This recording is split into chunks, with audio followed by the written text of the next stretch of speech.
Estamos en datas de Entroido e ninguén quere perderse estas festas. E senón que lle pregunten os rapaces da Asociación Ámbar de Persoas Discapacitadas na Barbanza, que estiveron a realizar hoxe unha gran festa de Entroido ao longo de toda a mañá. Non faltou nada, nin os disfraces, nin os bailes, nin a repostería propia destas datas. Disfrútano moitísimo porque non é só...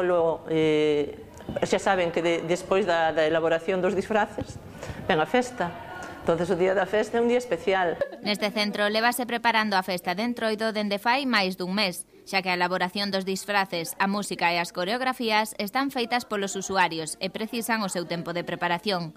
Ao longo da mañá, un grupo deles fixeron as rosquillas que tomaron de postre tras o xantar, e despois todos remataron os últimos detalles dos disfraces para o desfile e a festa coas familias. Estamos moi satisfeitos porque participaron moitas familias, e iso nos gusta moitísimo. A participación das familias é importantísimo porque para que as persoas que acuden aquí a diario non vexan que isto é só para eles. Non, isto non é só para eles, isto é para todos.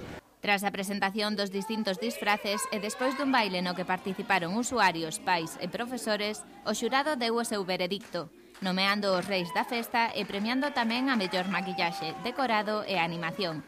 Unha festa cargadiña de cor na que todos levaron algún premio, ademais de bailar e disfrutar o Entroido cos compañeiros e coa familia.